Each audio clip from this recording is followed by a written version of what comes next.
Oh, gosh, no, thank you very much. Yep.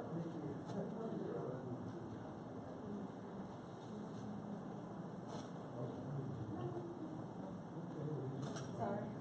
Yeah. Being a messy person today. Can I be able to roll up? But I was practicing. Because it rains. Matt came over this week. Want to see him? Guys, how's it display on?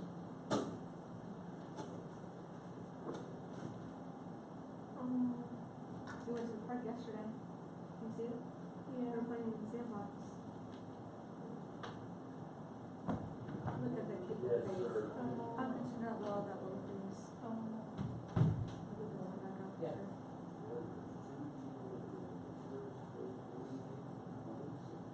We also went to the Amish country, so he got to see his first ring, so. I turned 60 this year. Thank you. We now have both of these. I was in a little Amish town, a little Amish park. That being seriously. That's my brother Jim. Now there's my question. We figured out how close to be. Here's the sign on. That's my boyfriend. There's Mac. We didn't get me. Maybe you can see it later, I'm not sure. That was the first thing that came over. That's fine. That's fine. There's that new kitten on top. Got my foot. Myself. Yeah. It's cute. I'll show you. My little nephew from, let's find it. From that little to that big, just 2 years. Jeez.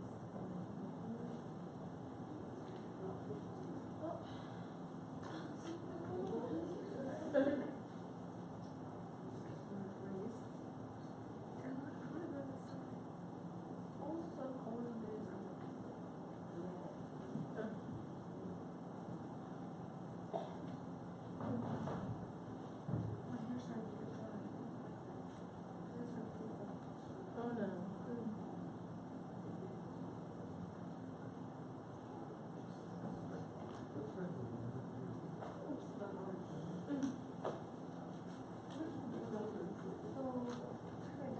Also right now, you said your birthday party is The 8th, September 8th. Friday.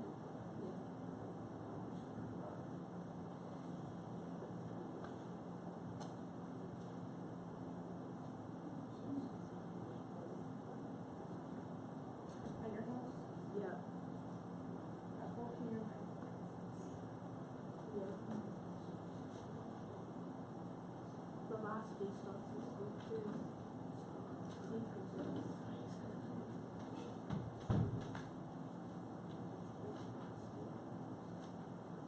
Oh, you woke up late? He says it's one that but we were out yesterday and we didn't get home until like 11 because we went to go see that new Amazon movie. So we didn't get home until 11.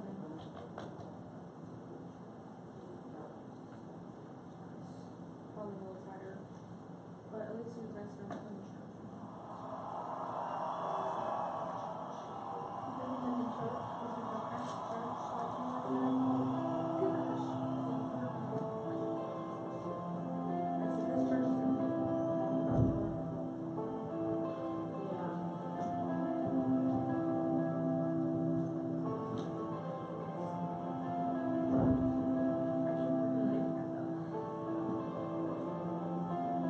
On the earth,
Good morning. It's great to be back. We were on vacation, and I was telling Phil, people are gonna think that he's taken over for me because he's leading 4 out of 5 weeks here in end of August, beginning of September. So, but it's good to be back. It's good to be here and worshiping with you again today. So we're gonna sing some songs together. Please stand with us as we sing.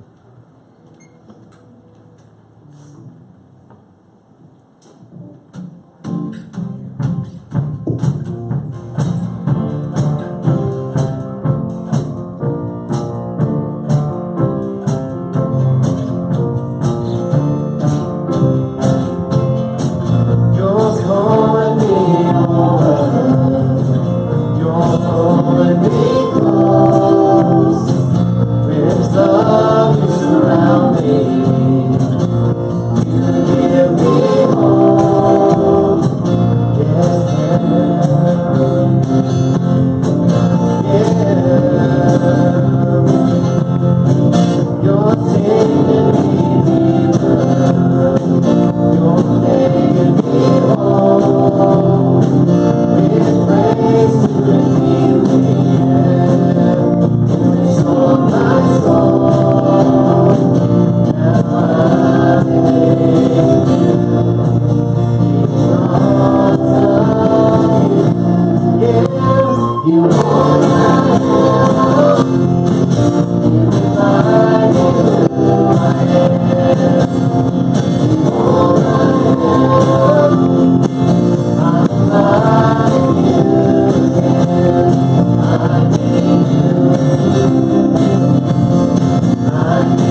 Pastor here. We're so blessed to have you guys join us and worship with us this morning. If you're new, there is a card in the pew in front of you. Fill it out, please, so that we can give you a free gift. Pastor Ron likes to gloat about this free gift. It's a place that he frequents quite often, so if you know he likes it, then you know it's pretty good. But if you could, just fill out that card and please place it in the offering box, either in the back there, here by the door, or down by the office. So we just want to thank you for joining us this morning, and let's just meet and greet each other and join in love. Morning, dear. How are you?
So I don't know if you've been seeing what's been happening on the news. There's been a lot of people who've lost their homes, and there's been a whole bunch of flooding. And it just breaks my heart to see people who their lives are completely turned upside down by Hurricane Harvey.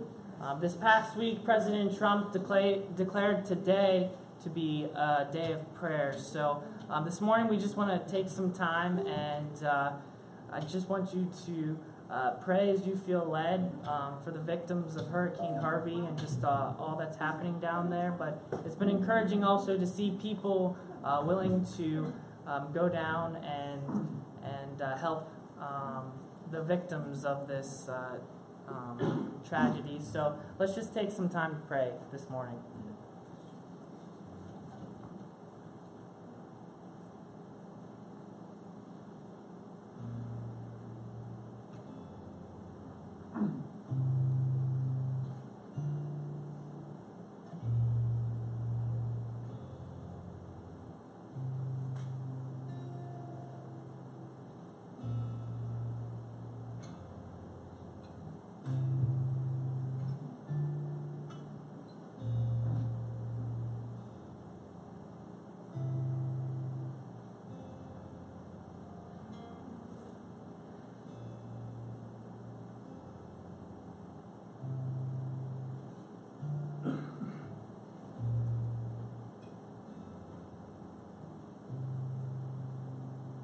Father, most of us can't fathom this kind of devastation or what this would look like in our own lives, and so, Lord, we're heartbroken to see others suffering, and we just ask, Lord, for mercy for them, for help to come.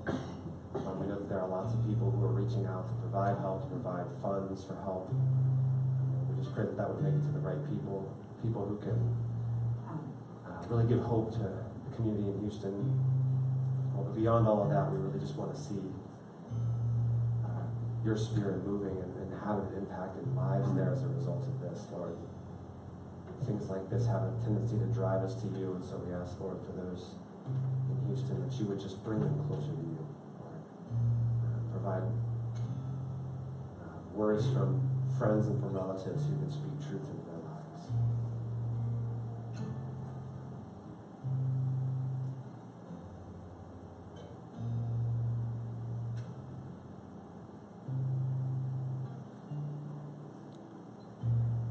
Father God, I thank you for caring about us in our weak and helpless state.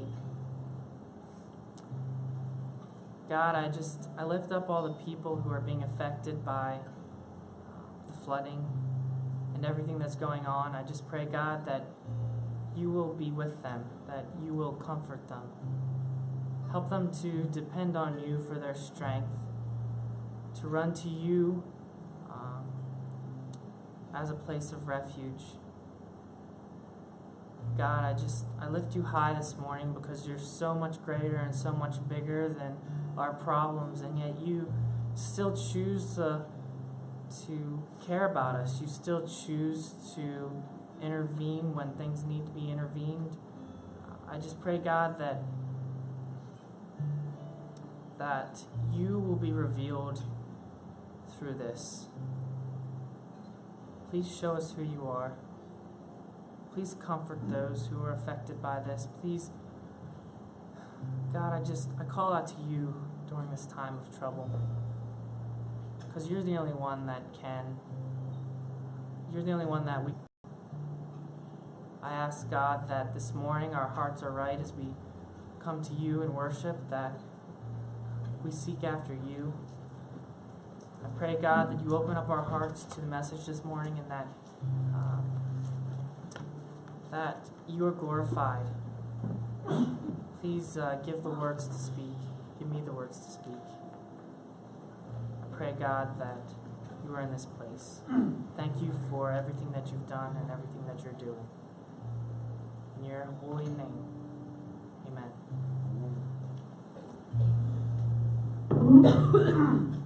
Is there no video? I forgot about that. Is there a video? We have. Yeah, go ahead.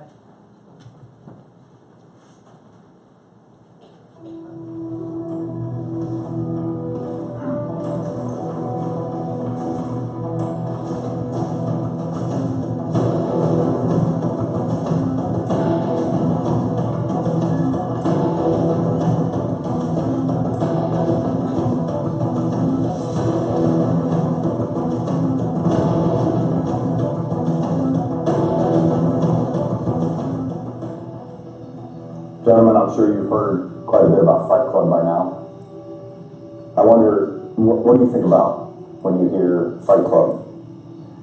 Do you think heavy bags and boxing gloves? Maybe you think, where's the nearest exit? Our fall chapter is getting ready to kick off here in less than a week. And I'm wondering if you've seriously spent time praying about it, thinking about it. Have you gone to the Lord and asked if maybe this is something you should be involved in? Let me ask you this. Do you intentionally spend time in the Word? If you're married, are you intentionally pursuing your wife? Look around the room. Look around your home. Look around our country. There's a lot of darkness to be found. It's time that each and every one of us stood up and became the godly leader that He has called us to be. Just like another man, many thousands of years ago, looked things over and stood up and said to the nobles, the officials, and the rest of the people, don't be afraid of them. Remember the Lord who is great and awesome, and fight for your families, your sons and your daughters, your wives and your homes. That was true in Nehemiah's time, and it's true today. I hope to see you on Friday night.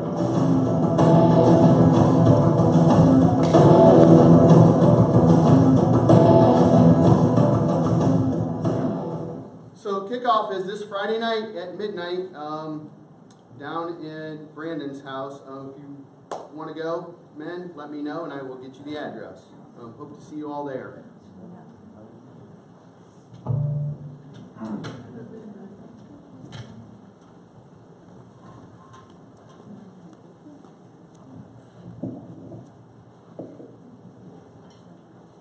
We're going to continue to sing, and Malaman's ready to curveball, because we're going to skip the one that we're on now. So skip us over to Draw Me Close.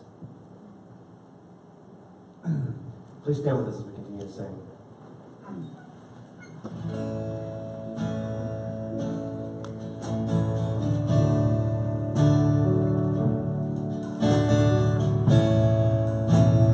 Draw me close to you.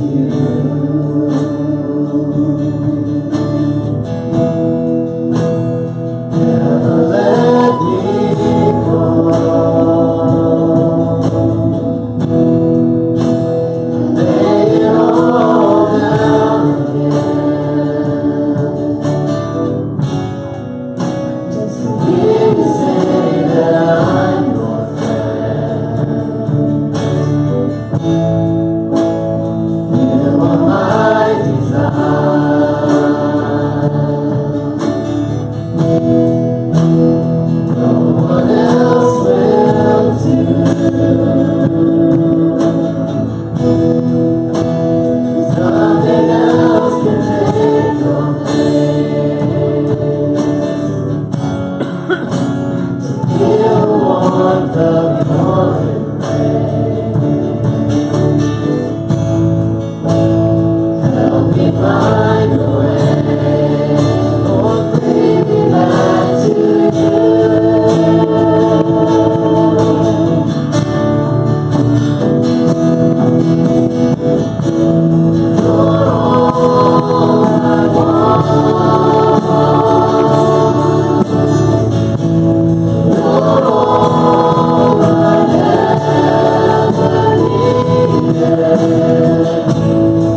start with prayer.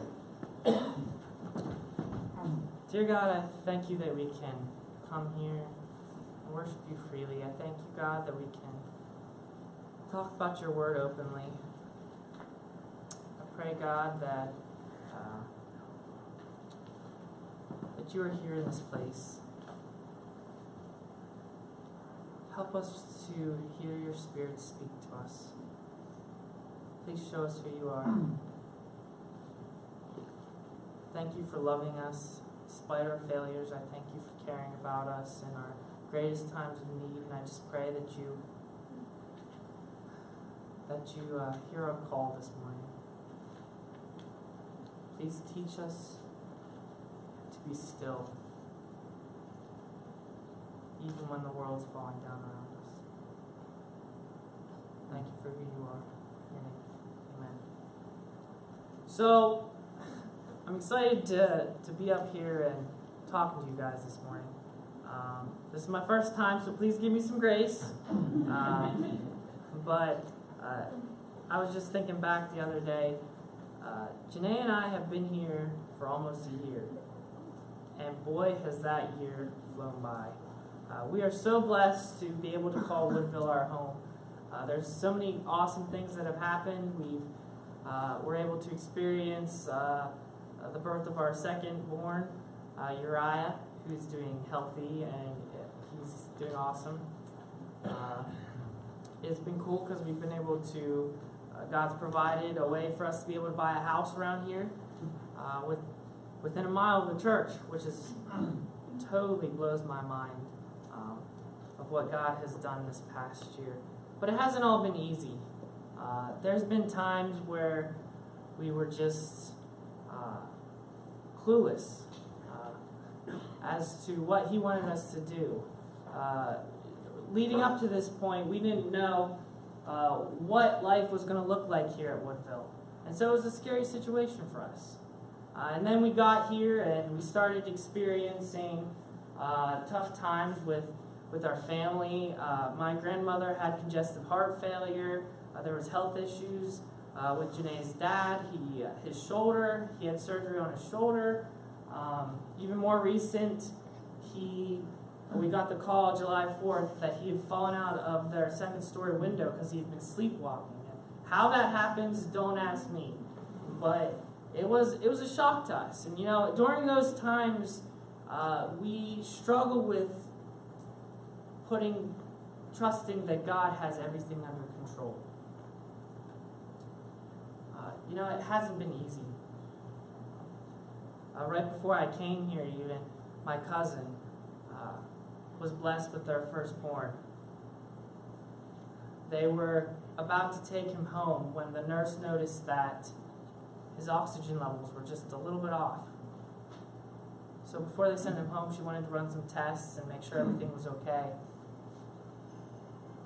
In a short period of time, he was rushed to a nearby hospital, flown there, and rushed into emergency surgery. To put it simply, all of his veins and arteries aren't hooked up like yours and mine are. And they weren't hooked up properly. The way that the doctors put it in layman's terms is his plumbing wasn't hooked up right. And in truth, he should not be alive today. But because of another defect that he had a hole in his heart. It allowed him to get enough oxygen to his body to be able to survive. Most babies born with his condition would never have survived a couple minutes after being born. But this isn't the only thing that's happened to my cousin. When she was in college, she almost went blind. And through much prayer and through much petition, my church, my home church, Martinsburg, cried out to God. And he heard our cry, and she was miraculously healed. The doctors were so surprised. How do you trust God in a situation like that? How do you hear his voice? How do you be still? Even now, my cousin, the same cousin, is going through yet another trial. Her husband is in so much pain, he's not able to walk. Hasn't she been through enough? She has to go back to work to provide for the family. She wanted to be a stay-at-home mom. That was her dream. She's the type of person that has her whole life planned out before her. And now she has to throw that plan away because her husband can't go back to work.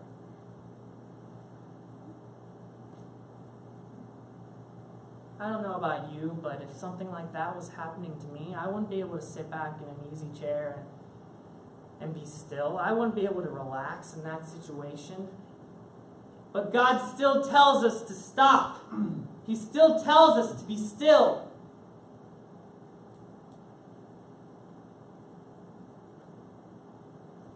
You know, my first thought to that is, are you crazy, God?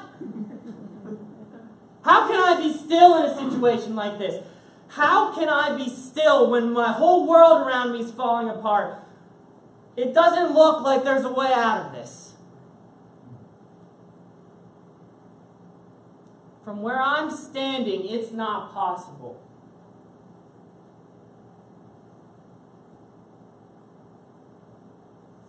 But God still says, be still and know that I am God.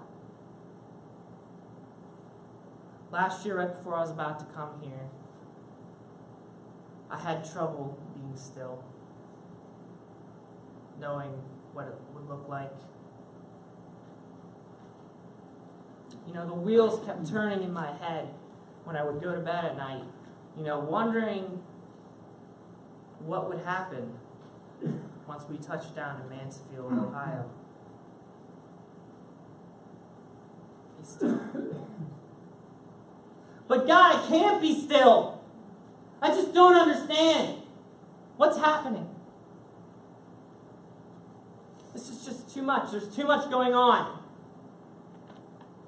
Be still. Psalm 46 this morning is the passage that we're going to be looking at. Although scholars don't know exactly when the passage was written,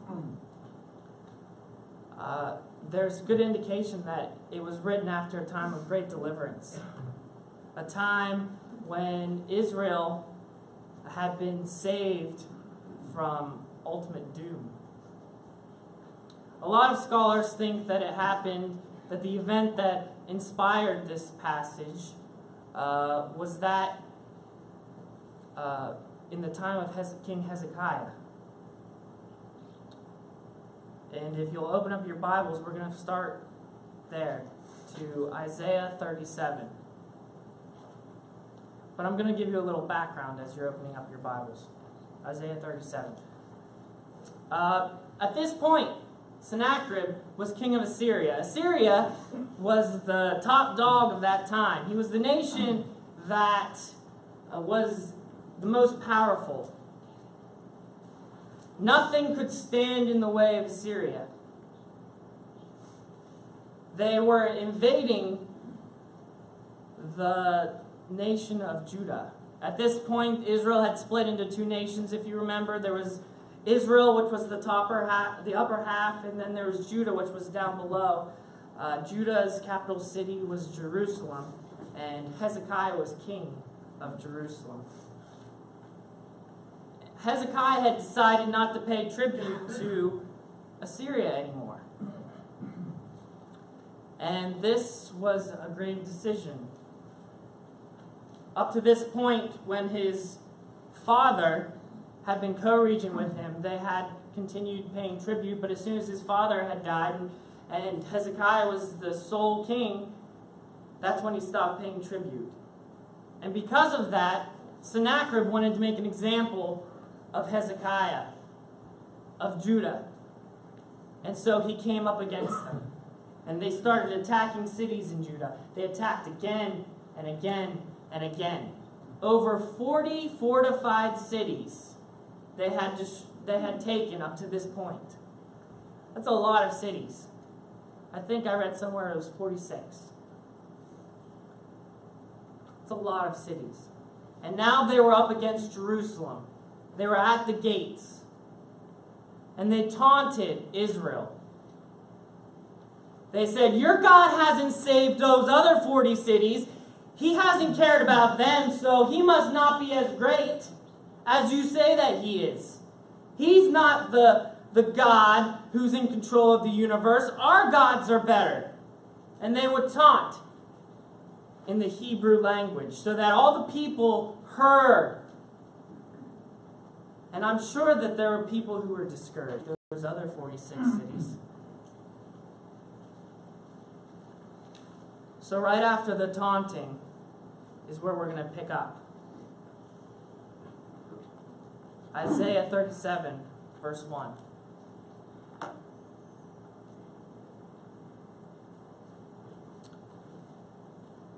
And it says this: as soon as King Hezekiah heard it, he tore his clothes, covered himself in sackcloth, and went into the house of the Lord.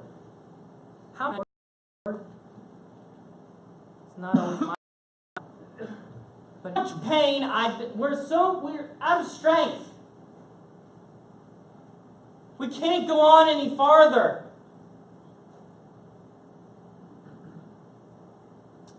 This is too much, Lord. You see, God often stretches us to our limits because we don't know how far our limits actually go. We're just willing to sit back when the world's all right, when everything's going fine. But during those times, we don't get to see how great and powerful and strong God really is. Do you depend on God's strength, or do you depend on your own?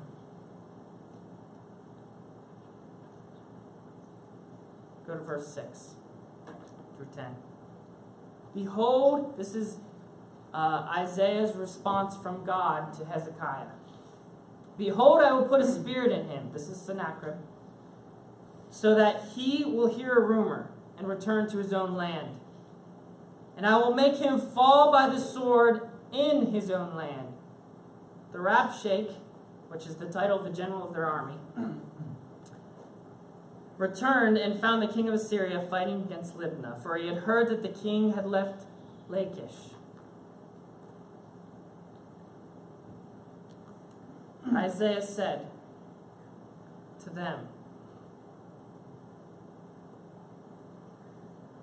say to your master, thus says the Lord, do not be afraid because of the words you have heard, with which young men of the king of Assyria have reviled me. It doesn't say exactly how long it took for this rumor to come about, but in the verses after that, we find that everything that God says happened. God can use something as small as a rumor to save a nation, to save a city.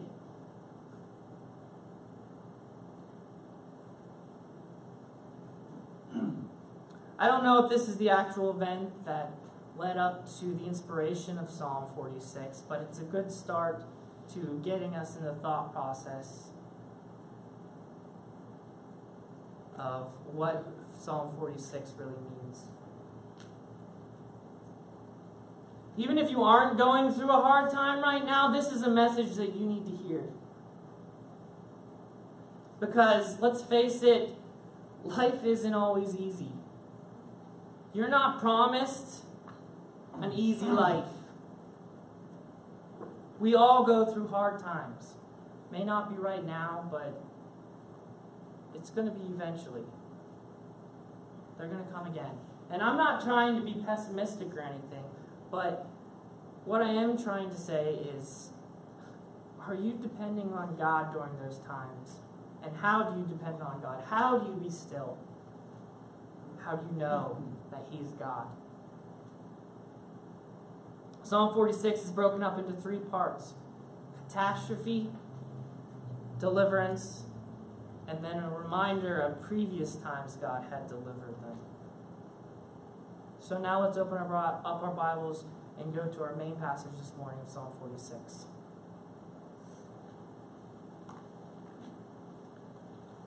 I don't know if you read it on a tablet or a phone. It doesn't really matter as long as the Word of God's pouring into you.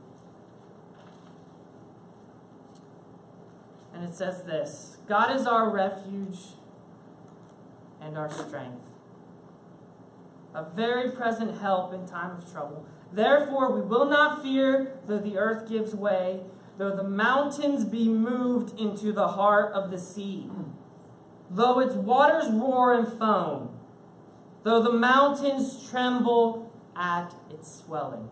Selah. There is a river whose streams make glad the city of God, the holy habitation of the Most High. God is in the midst of her. She shall not be moved. God will help her when morning dawns. Nations rage, kingdoms totter. He utters his voice, the earth melts. The Lord of hosts is with us. The God of Jacob is our fortress. Come behold the works of the Lord, how he has brought desolations on the earth. He makes wars cease to the end of the earth. He breaks the bow, he shatters the spear, he burns chariots with fire. Be still and know that I am God. I will be exalted among the nations. I will be exalted in the earth. The Lord of hosts is with us. The God of Jacob is our fortress. So the first point that I want you guys to look at is the catastrophe part. All right, and let me just give you a quick review of the first section. It talks about, the mountains being moved into the heart of the sea. It talks about the waters roaring and foaming, mountains trembling.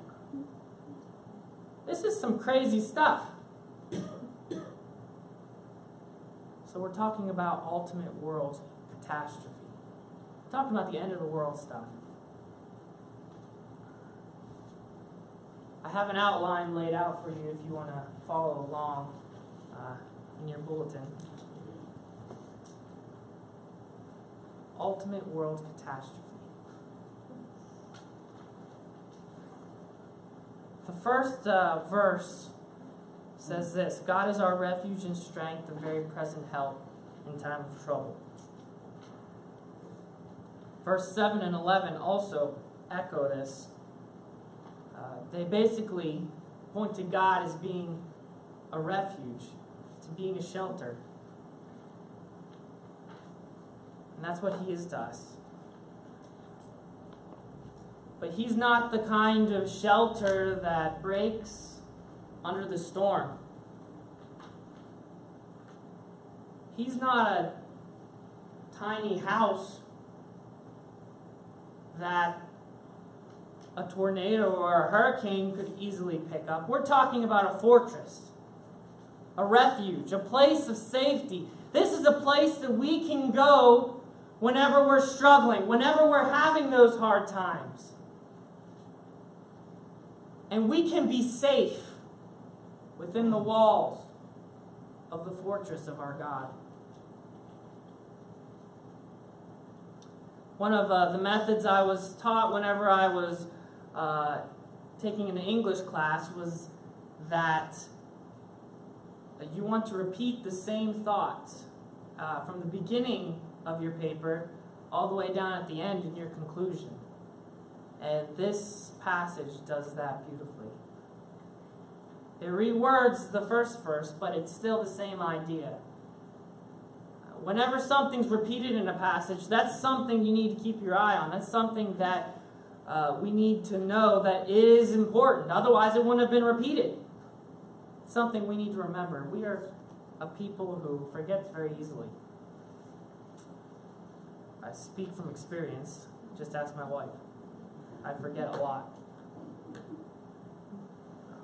But the second point of that first verse is this, that God is ever present.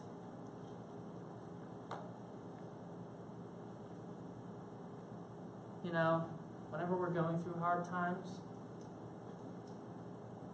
it is so hard to see the presence of God. Anyone else feel this? Anyone else feel like God's missing whenever the world's falling apart?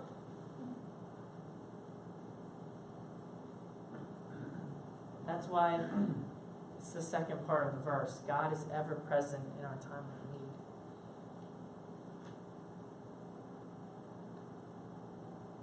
I remember a story that was up that my mom put on the wall about footprints in the sand. Has anyone ever heard that story?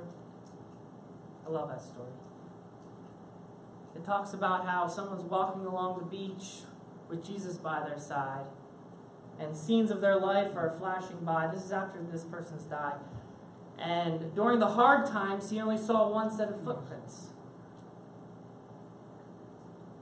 And so he asked, God, where were you during those hard times? Why did I walk alone? To which Jesus replies, you weren't alone. Those were the times that I carried you. What a powerful picture of how God is with us even when it doesn't feel like He is.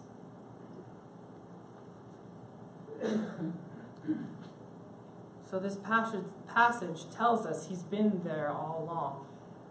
And it's not like He's been invisible either. All you have to do is look for Him. Although it feels like He may not be there in those hard times, He's very present. He's ever present. The third part of this section is talking about how God is greater than world devastation. We see the mountains tremble and they fall into the heart of the sea. The waters are swelling. This is end of the world stuff. This is scary stuff.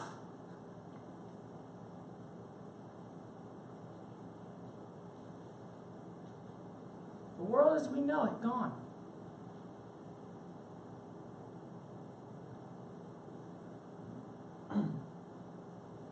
We think war is bad, but this is, a war is between two nations, or more, but this is world. The whole world is affected by this. And yet God still stands through it all. He's that fortress that even world disaster cannot bring down. Doesn't that bring you some comfort?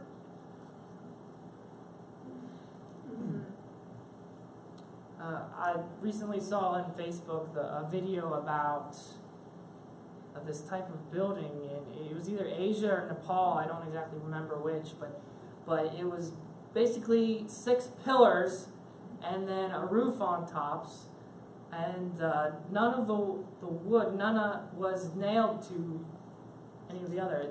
It's crisscross. It's ridiculous engineering. And they made a smaller version of it and tested it against the world's greatest earthquake. And the building swayed, but it stood and did not topple at all. It was built to sway for when those earthquakes happen. But God, He doesn't need a building that sways. The strength of His fortress is so strong, it doesn't even budge in times of an earthquake. This brings us to the second part of our passage. There's a river whose streams make glad the city of God, the holy habitation of the Most High.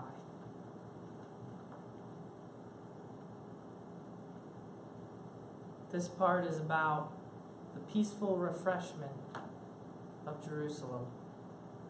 The city of God is just another way to say Jerusalem, because Jerusalem was considered the city of God. And this is after this impending doom has happened. And it talks about a river. It seems like a really random fact. There's a river in the city of God. What's all that about? This is the first sign of goodness that we encounter in this section. Water has always been the symbol of life. It's been a life-giving, Jesus called Himself the living water. So we're talking about streams that refresh the city of God. We're talking about a blessing that can only come from God. And God is that river. He is that blessing. In Jerusalem, there was a stream, the Gihon stream. And it was the water source that Jerusalem needed whenever it was under attack. In Hezekiah's time, he took the stream from one end of the city all the way to the other end. He made a tunnel. You probably heard of it, Hezekiah's tunnel. But it was so that both sides of the city could have water during the siege. Probably it was inspired by the attack of Sennacherib. But the stream is symbolized as God's blessing, His life-giving blessing.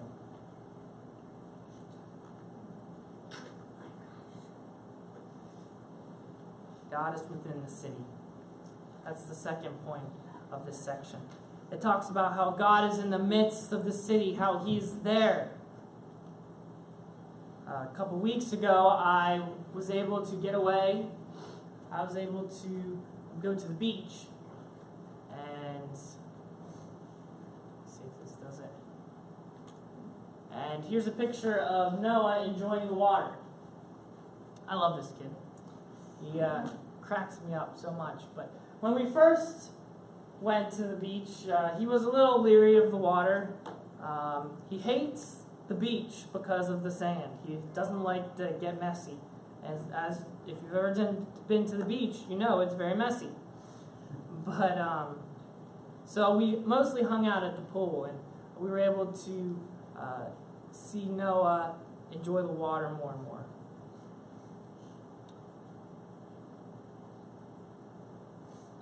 He pushed himself a lot farther than he should have. Soon, this is a wading pool, and the farther down you go, the deeper it gets, and Noah pushed himself to the very limit. And about the time that he got to where the water was at his mouth, he started screaming for help because he was in a panic. And of course, I had to come alongside him and save his life. Not really, but you know how toddlers are, they exaggerate everything. But, you know, I was there. I was that presence that he needed. He could have had a great time in the water, but whenever he got uneasy about something, that's when the screaming would start. But the funny thing is, I was less than a foot away from him. All I had to do was usually, adjust him just a little bit with my finger or whatever, get him bounced up so that he could feel like he was in control again.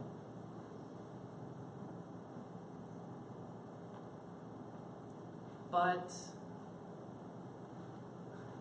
God is that fatherly presence in our life.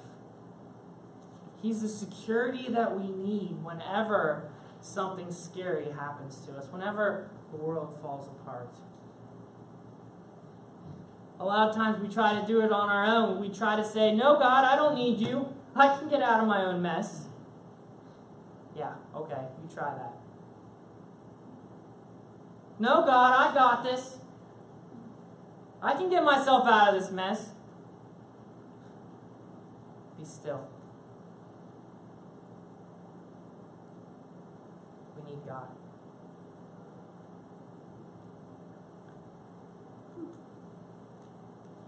The authority of God is also mentioned.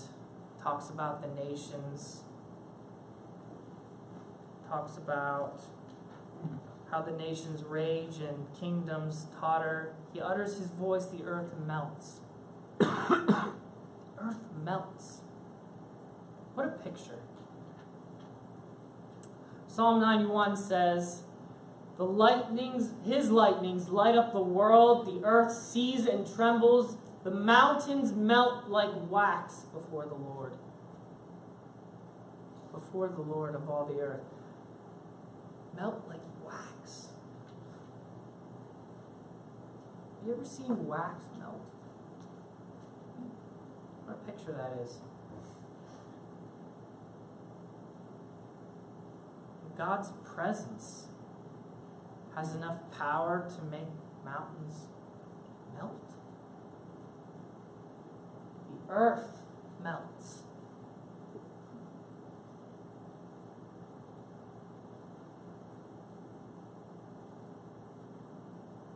Mountains can't stand before the Lord. His authority doesn't just stop at man, it's also over all of creation. So why wouldn't we trust him? After all, he did speak the world into existence, didn't he? That's all that it took. It didn't take a wave of a magic wand. It didn't take some blinking. Ever seen I Dream of Jeannie?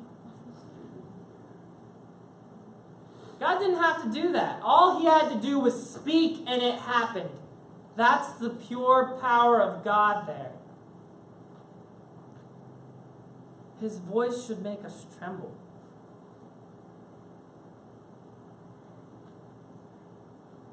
The third section talks about how we're supposed to behold the works of the Lord. Talks about how weapons are no match for God.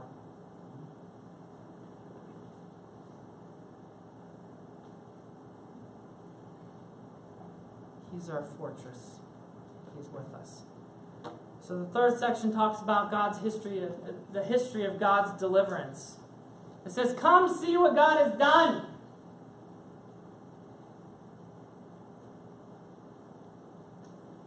We're supposed to look at the past. The evidence of God's faithfulness is right in front of our faces, and yet we choose not to see it half the time.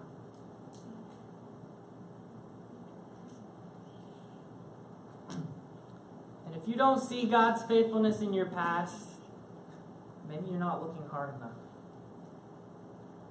You're alive, aren't you? You're not in jail. Could be a lot worse. Hasn't God protected you from that?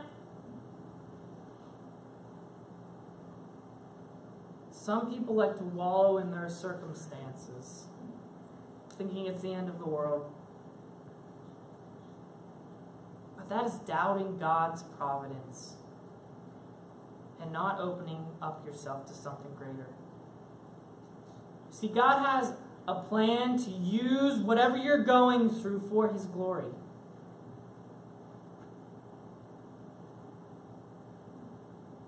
Are you going to trust him? There's 3 commands in this passage. This is the whole part where we can do something about what this passage is talking about. 3 commands. First one is this: come and see what the Lord has done.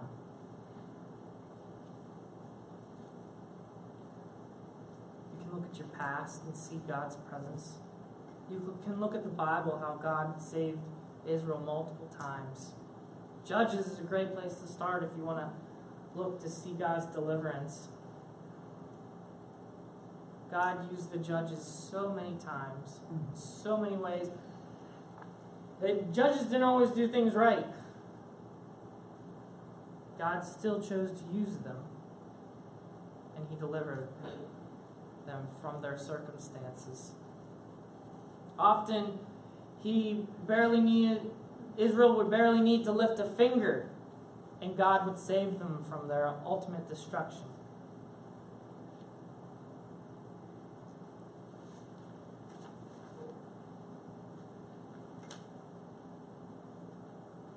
We are up against what looks like a greater enemy.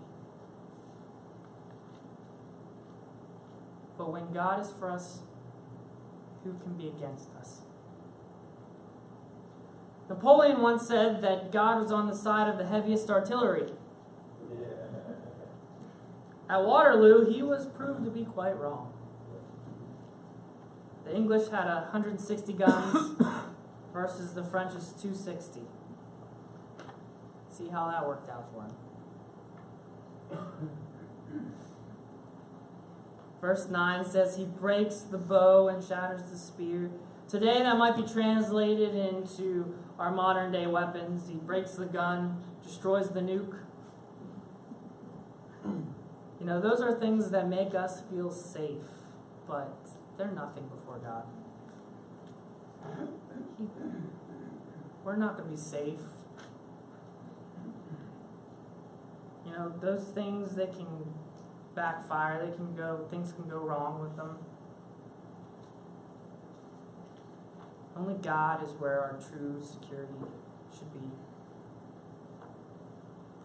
Next, he tells us to be still. You know, when we're little kids, we're told to be still. I've never told my toddler to be still. And believe me, he just sits there all day.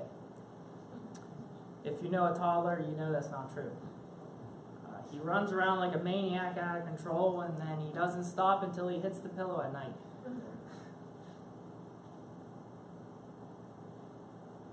Being still is pretty much impossible for a toddler. But God still tells us to be still.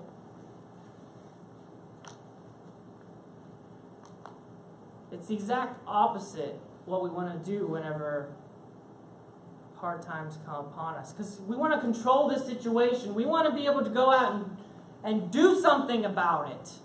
You know, I've seen plenty of shows, a common plot line in them.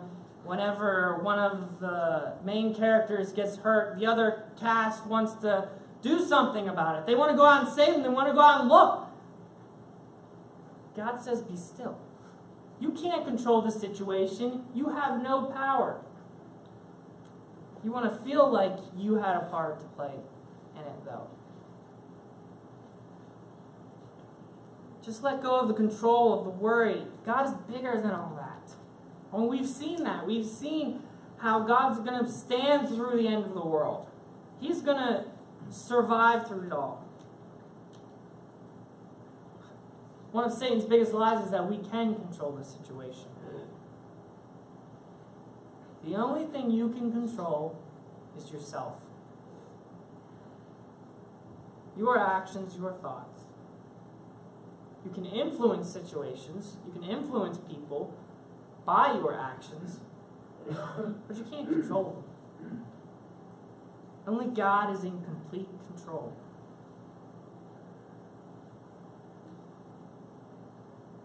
Let's turn to Mark 4, 35 through 41.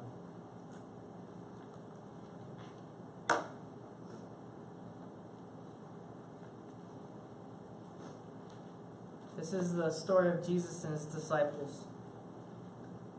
On that day, starting at verse 35, on that day when evening had come, he said to them, "Let us go across to the other side." And leaving the crowd, they took him with them in the boat, just as he was. And other boats were with him. And a great windstorm arose. And the waves were breaking into the boat, so that the boat was already filling. But he was in the stern, asleep on a cushion. And they woke him and said to him, "Teacher, do you care that we are perishing?"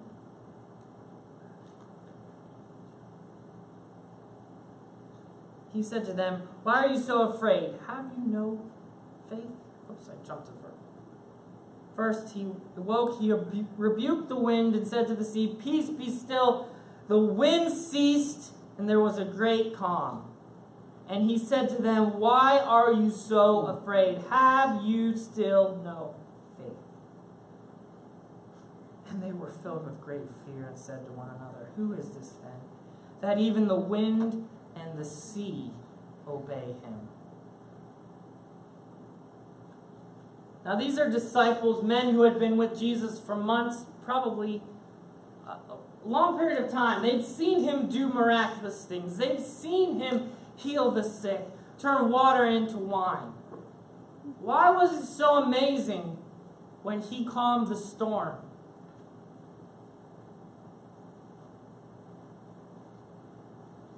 They scratched their heads, and all of a sudden they didn't know this person.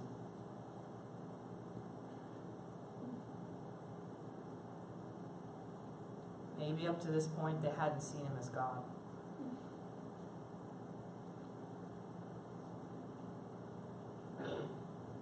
He's in complete control of nature.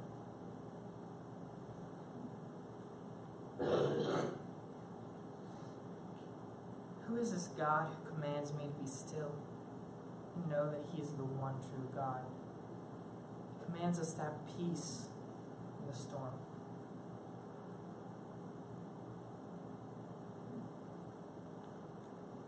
That brings us to our third and final command. Know that I am God. I don't think it's a mistake that be still and know that I am God. I don't think it's a mistake that they're connected into one verse. Because I think they need each other. Because you can't be still unless you know God. It's really sad for unbelievers who have no idea who God is. They have no sense of security. They have no place of refuge to turn to. Be still. Know that I am God.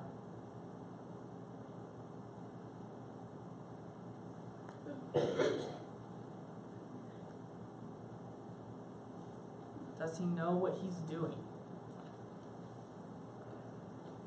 Who is this God? That even the wind and the sea obey him. One verse that completely changed my mindset about God is Psalm 9, 19 through 20. It says this: Arise, O Lord, let not man prevail. Let the nations be judged before you. Put them in fear, O Lord. Let the nations know they are but men. But men. That last phrase struck me. I am but a man.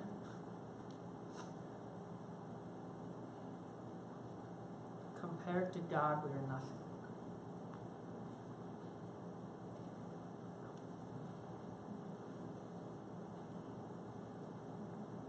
Up to this point, I'd been putting more value on myself than I deserved.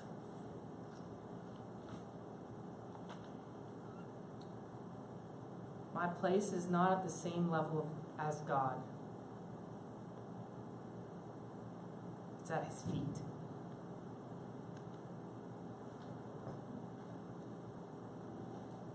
Do you know God this morning? Do you really know Him?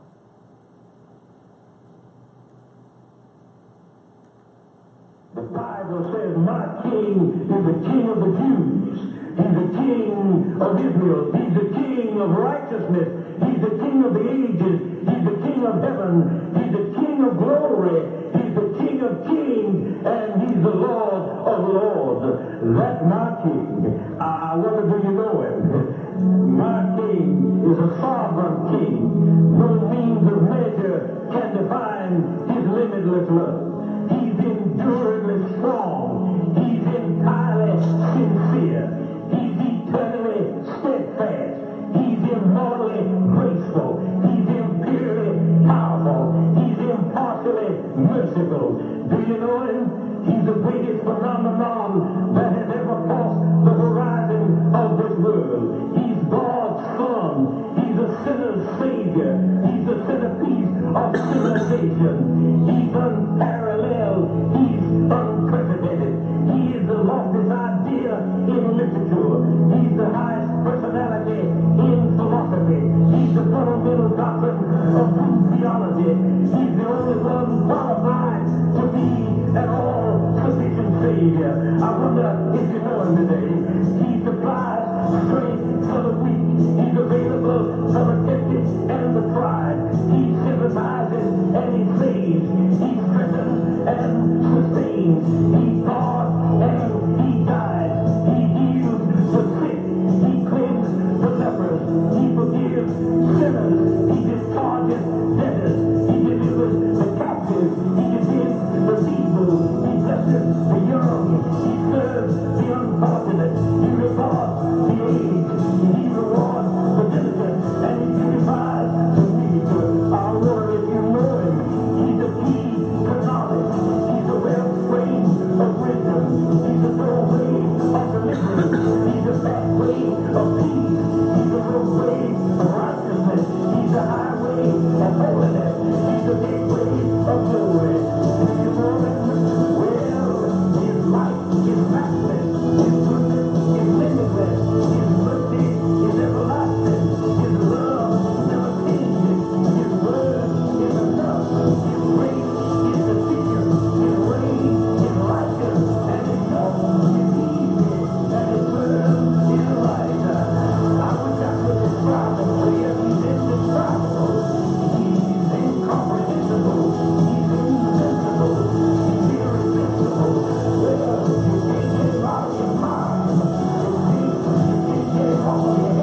working? Do you know him?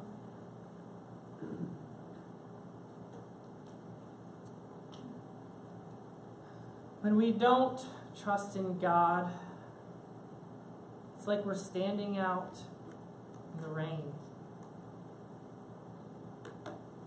When there's buildings all around us, there's a place where we can go and not be wet at all. But we still choose to be under that umbrella, trying to do it on our own, trying to make it on our own.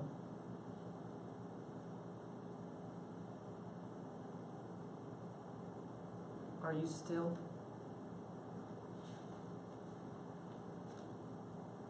So how do we translate this into our everyday life? How do we apply being still? How can we be still? What are some things that we can do? The first thing is we can remember. Basically, this is just a repeat of those 3 commands that we went over earlier. But first we remember. We remember what God has done. And there are ways that we can do this. We can write down a list of all the times where God's protected you and brought you through trial. He's been there. Read the Bible. As if you haven't heard that enough at church.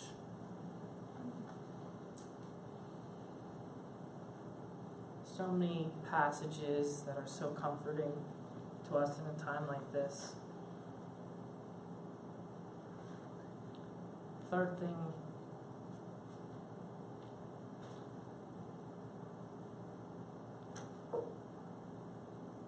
list all the times that God has miraculously saved the Israelites.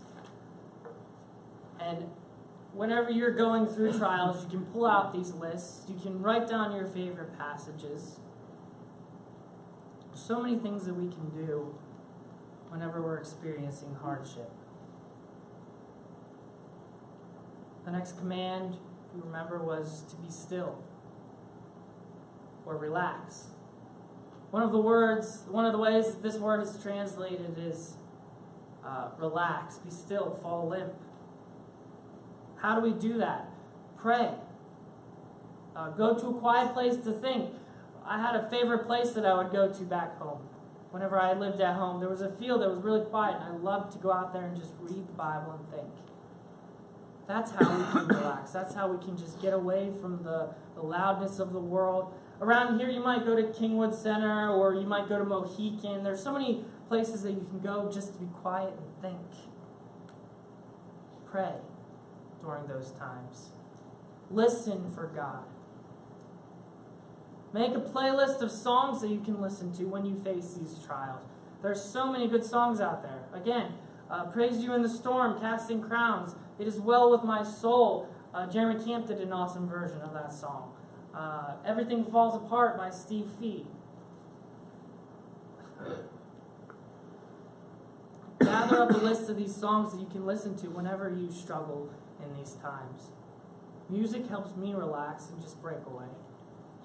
The third thing is recognize. We need to recognize God for who He is. Know that He's God. It's more than head knowledge, it's also heart knowledge. Maybe have a specific Bible verse written on a note card, put it up somewhere where you can see in the bathroom, on the mirror, wherever.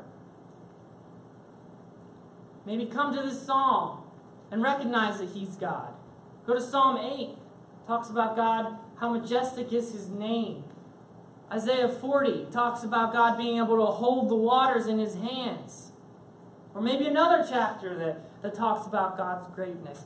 Something that brings us comfort. Knowing who He is. Sing to Him. Worship Him. Recognize Him for who He is.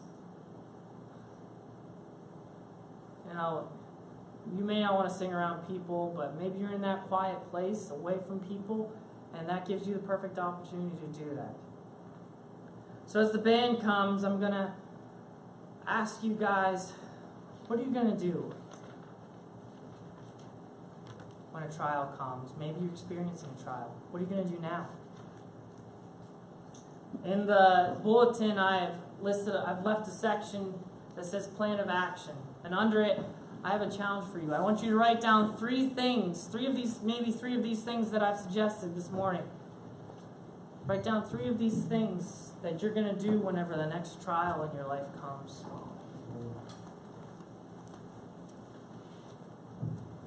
Recognize that He is God. So let's take the time now and figure out what we're going to do. Because if we go out these doors and don't make a plan now, we're going to forget what all this means, what Psalm 46 means, how we can be still, how we can know that He is God. Unless you do what's spoken this morning, my words mean nothing. You just wasted your time. And I pray that that hasn't happened. So as the band plays, write down three things that you plan on doing during these hard times.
Please stand with us as we sing.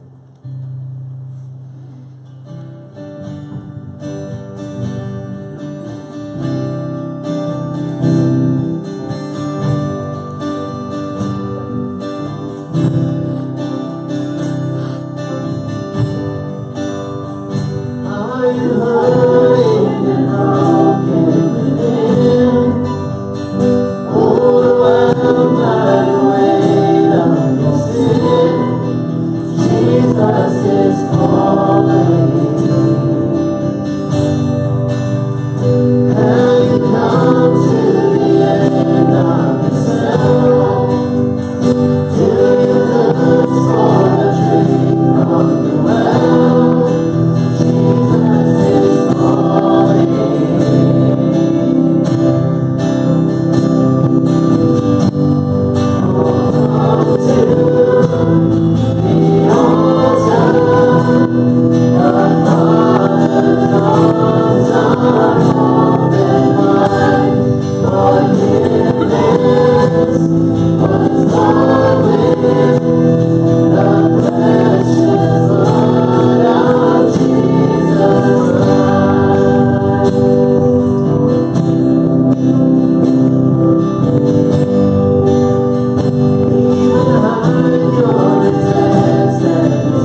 marriage issues. Some of you are struggling with keeping your house.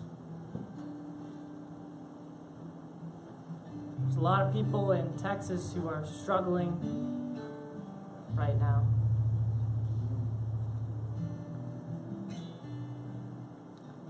Whatever your burden is, just lay it at the cross. God's more than able to take that weight off of your shoulders. Be still. Know that He's God. When are you just going to give it to Him? When are you going to realize who He is and what He's done for you? Dear God, I thank You for caring about us in the midst of the storm. I thank You for being with us, being ever present. What a comfort it is to know that we have a fortress. We have a shelter that we can run to. I pray that this morning we're not standing out in the middle of the rain, trying to survive the storm on our own. I pray, God, that we find shelter in You. Be our hope, be our guide. Increase our faith to walk with You and put these burdens in front of You, Lord. Thank You for everything You've done, and I just pray for the people who are suffering in Texas, people who've lost their homes. They don't know how they're going to survive. I just pray, God, that You give them peace and understanding that only comes to You. Help them know what it means to be still and know that You are God. May they look at Your works and realize Your faithfulness. Please bless us as we go from this place. Thank You for who You are. In Your name, amen. Couple announcements. Fellowship Cafe is next. So go down, enjoy some fellowship. Fight Club starts this week, right? Yep. If you're interested in that and you haven't been a part of it before, talk to Tom. I've been a part of it before at my previous church. It's a time where you learn discipline. It's a time that opens your eyes to what it really means to be a man of God. So don't miss out on that. Preschool starts this week, youth starts this week, Awana starts this week.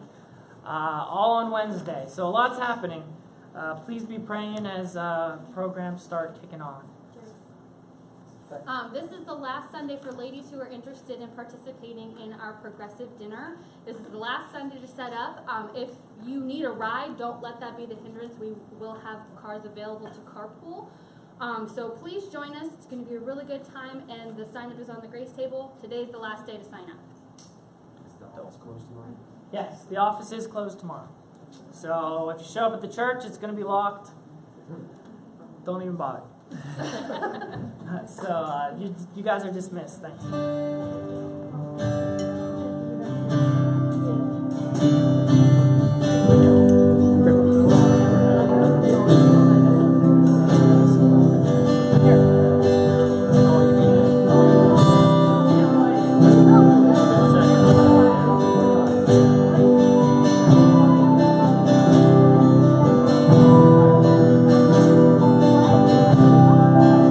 Linda.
with you again. That's okay. I was like trying to find it, I was like, end the song. Not a problem. Not a problem.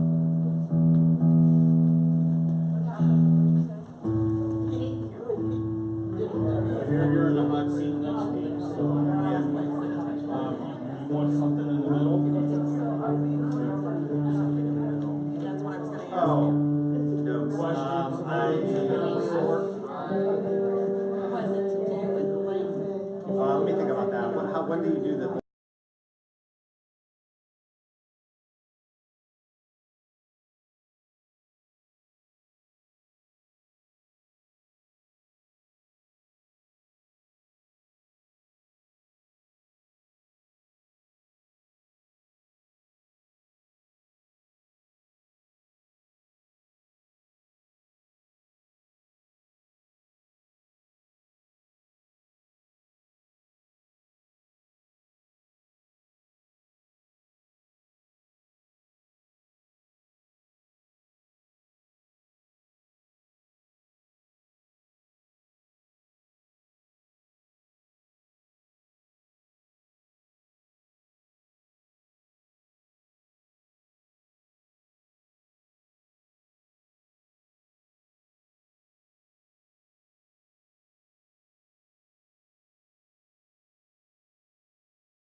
Dad, do you know where you want to sit?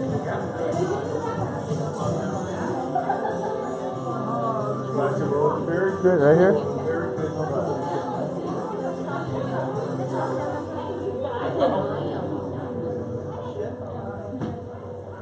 You want to sit on the front row? Nice to see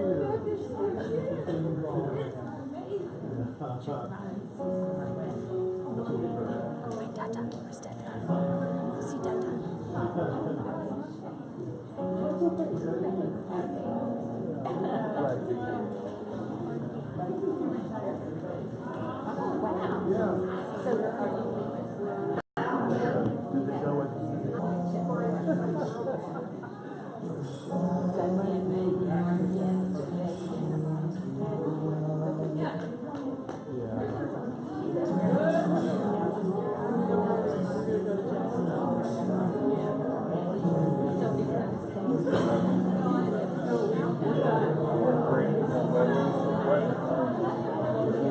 Hello there, sir.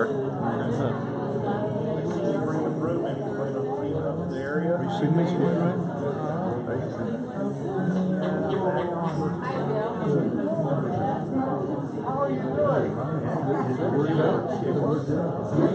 I love here, but I don't see my wife, so I'm hoping that Good morning, everyone. I hope that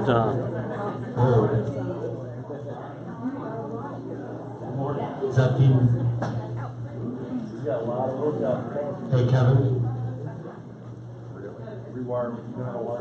I think it's feeding back now. All of a sudden. you have to wire your building. Maybe help Tom out.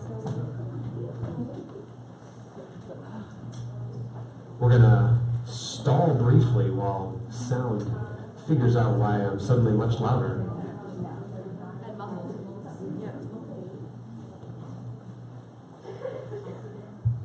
Acapella. Check, check. Check, check. You still hear me? What? Check, check. I can't tell if it's only right here. Check, check. Check, check. Good? I think we're good. muffled. Muffled? Yeah. Yeah. Well, Like vibration after the end. I don't know if we can fix that. Something's weird with the mic. It's like muffled. Yours? Yeah. We don't need to fix that now. It'll be okay. I have other singers. We'll be fine. No pressure. Okay, good morning, everyone.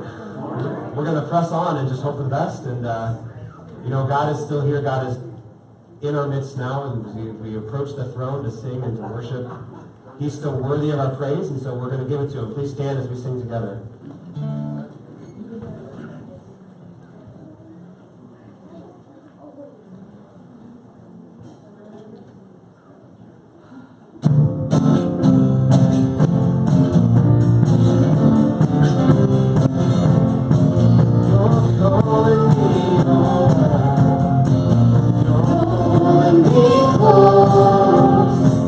With God around me,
Welcome to Woodville Grace Brethren Church. This is my first time preaching this morning, so please give me some grace. I would appreciate it. But felt like first service went pretty good, so I'm excited to see what God does in second service today. So if you're a visitor, this is their first time attending, there's a card in the chair in front of you. Please fill that out and put it in one of the boxes, either in the back, here over by the door, or down by the office, and we will be sending you a free gift. It's a gift you won't want to miss out on, as Pastor Ron says. It's a place that he likes to frequent, so you can be sure it's a good one. So let's just meet and greet each other this morning.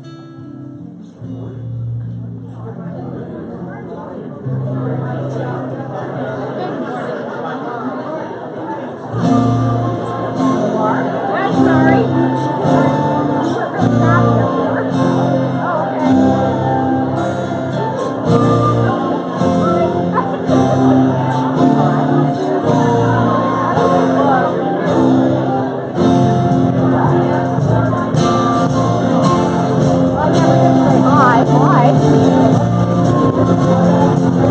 Hi.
I'm sure you've heard quite a bit about Fight Club by now.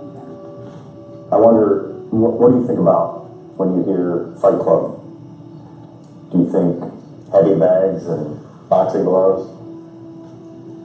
Maybe you think, where's the nearest exit? Our fall chapter is getting ready to kick off here in less than a week. And I'm wondering if you've seriously spent time praying about it, thinking about it.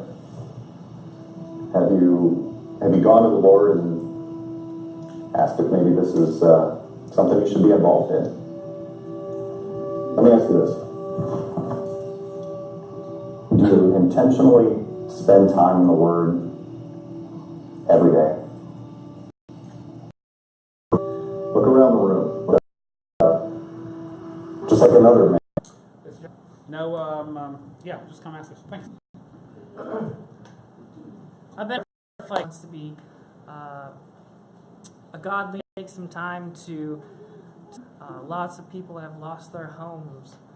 I saw an interview of a guy who was walking across a bridge with his son. He had no idea where he was going to go, but he put his faith in God, and he wasn't discouraged. And it was encouraging to see that he was able to put such faith when his world was crumbling down around him. So just pray out as you feel led. We're going to take this time to pray for the victims of Hurricane Harvey.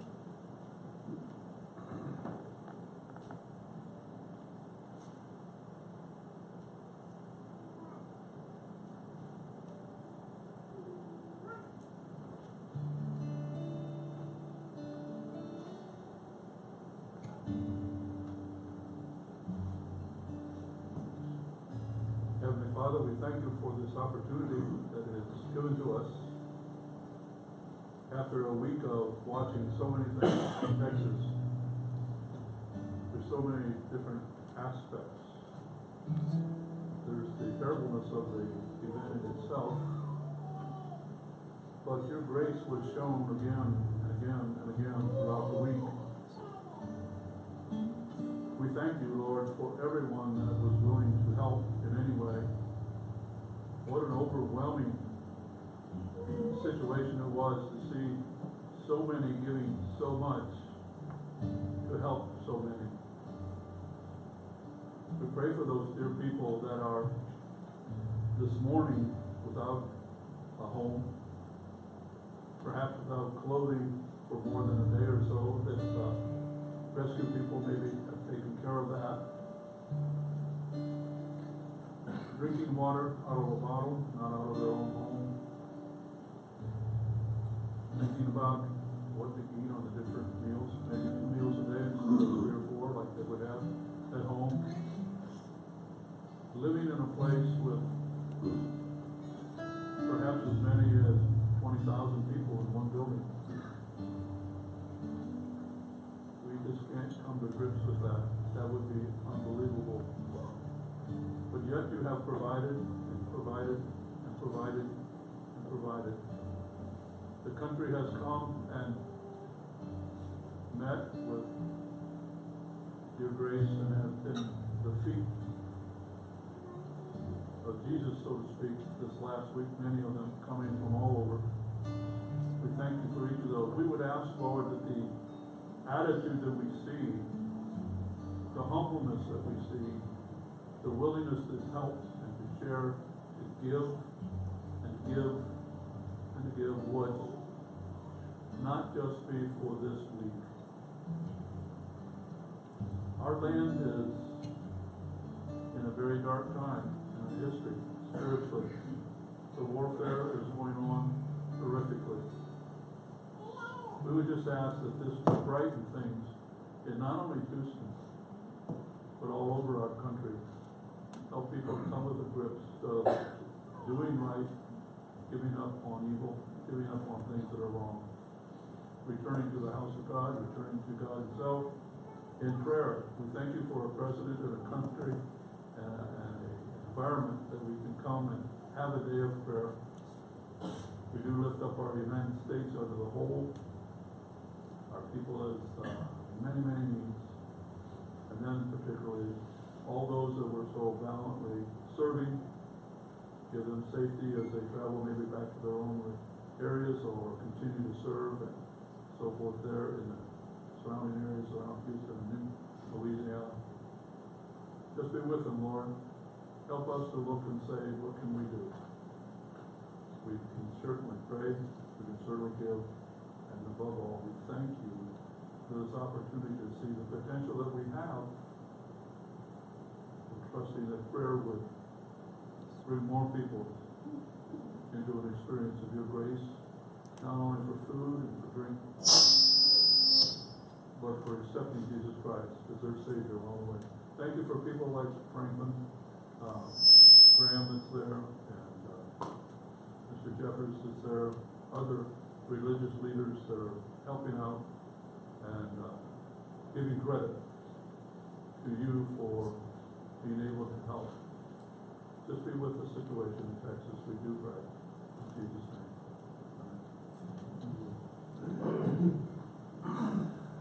Wow, God's amazing, isn't he? Everything that he's done. So let's worship with this last song.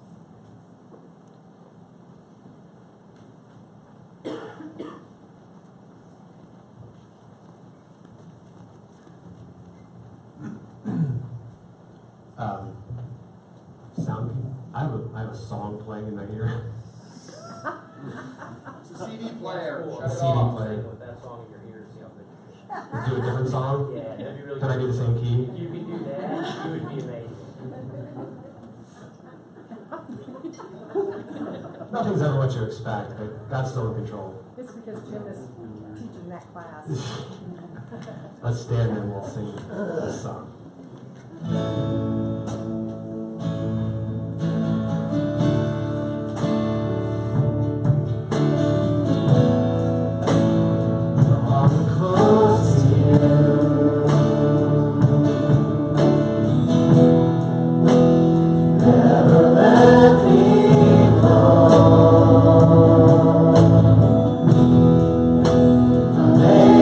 All down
Let's open with some prayer.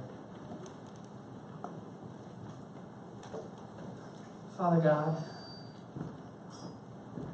the world seems to be falling down around us. But you are near.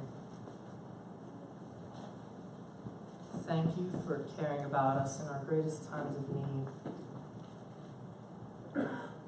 I pray that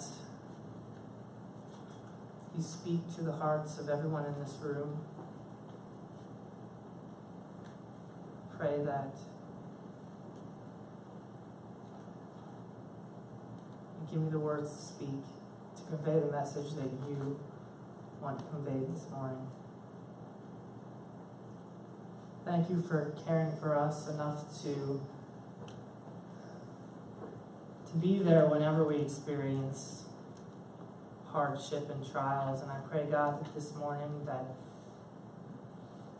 you help us learn how to be still. Help us learn how to know that you are God.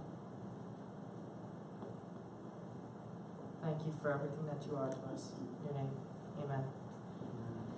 So, 21 days, Janae and I will be here for a year, which is awesome. It's ridiculous, actually. This year has flown by. I remember walking through those doors for the first time. But it's been such a blessing to be able to call you guys family. You've come alongside us. You've helped provide for a lot of our needs. It's been cool to see you guys being the hands and feet of Jesus. So thank you for that. We were able to have our second child after we moved here. We were able to buy a house less than a mile from the church, which is awesome to be able to drive through our neighborhood, our 1 mile radius every day to work, when I come to work. It's cool to see the families that we're trying to minister to. But it hasn't all been easy this past year. There's been a lot that's happened. I think of my grandmother who was diagnosed with congestive heart failure, and she had to have surgery at one point, and I've had a lot of health issues in my family. There was Janae's dad who had surgery on his arm, and more recent, we got the phone call on July 4th that he had somehow, in his sleep, fallen out of a second-story window. Broke his hip, ribs fractured. Not the easiest way to wake up in the morning, let me tell you. But God's provided. And last week he was able to walk through those doors and worship with us. A lot sooner than the doctors. Something else, though, that's happened in my family over the past year. Right before we were about to come here, my cousin had her first baby. Little boy realized that his oxygen levels were off by just a little bit. Not even something that you or I would think was off. But after the nurse ran some tests, that he was rushed to a nearby hospital and went into emergency surgery. Turns out that little Jay, his arteries and veins aren't hooked up to his heart the way yours and eyes are. Doesn't sound right. The way you and me have our veins and arteries. That's probably a better way to say it. But the doctors said that his plumbing was messed up, in other words. And technically, he shouldn't even be alive today. But he had another defect. He had a hole in his heart. And somehow this hole in his heart was able to get enough oxygen to his body so that he could live. Doesn't make a whole lot of sense to me. I don't know a whole lot about the human body, but it's just ridiculous to think that he almost went home and he could have died, but God provided the information that they needed so that this little boy could be saved. It's a lot for my cousin to handle. This isn't the first trial she's experienced in her life. She almost went blind when she was in college. She liked to sleep with her contacts in and her fan in her face, and it turned out it dried out her eyes somehow to the point where she couldn't even see. And the doctors weren't even sure she was going to regain her sight. But through much prayer and petition, my home church of Martinsburg was able to lift this request up to God, and He heard and answered their prayer, and today she can see. It's amazing what God has done in her life.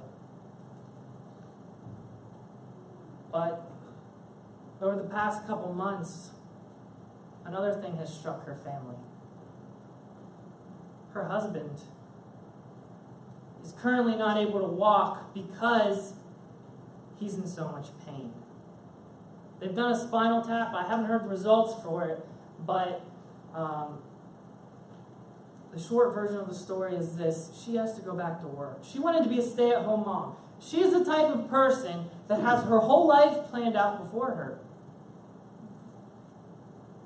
And now she has to throw that right out the window.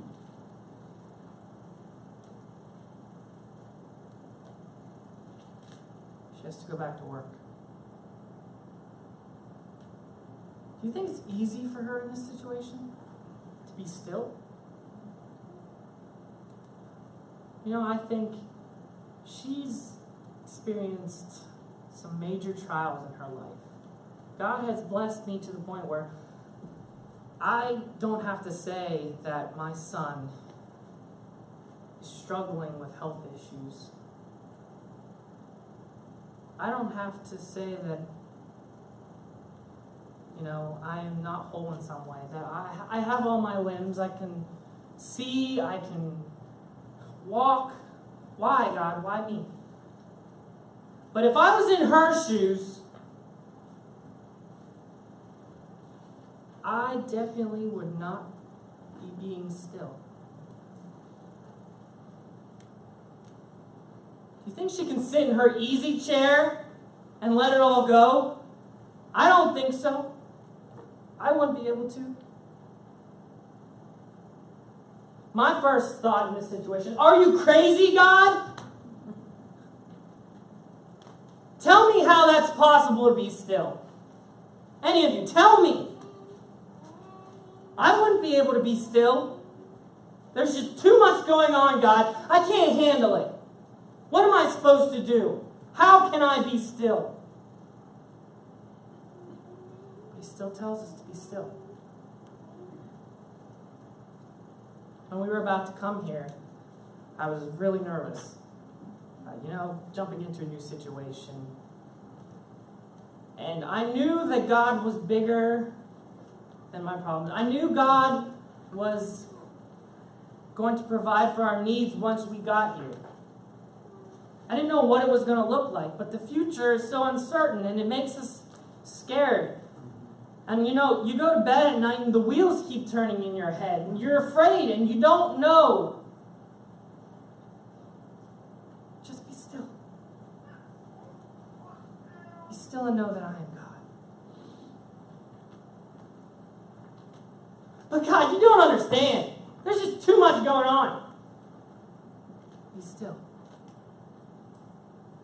This morning, Psalm 46 is the passage that we're going to be looking at. Although scholars don't know exactly, when this passage was written, they believe, I shouldn't call myself a scholar, I'm not part of that group.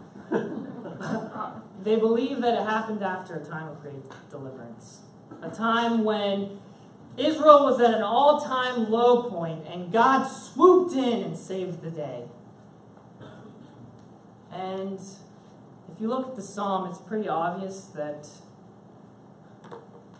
he has that ability. He can do something like that. So, a lot of scholars believe that the situation that inspired this psalm was actually that in the time of King Hezekiah. King Hezekiah was a godly king. And the reigning power at the time of King Hezekiah was Assyria. And the king was Sennacherib. He was the top dog of the era, you could call him. Israel was split into two nations. Remember, there was the nation of Israel, which was the upper half, and Judah, which was the bottom half. And Hezekiah was king of Jerusalem, of Judah.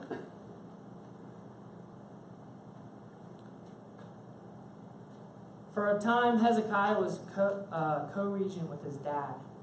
And after his dad died, he stopped paying tribute to Sennacherib. Israel had already been defeated by Assyria, but now Hezekiah was taking a stand against them. And Sennacherib did not turn a blind eye.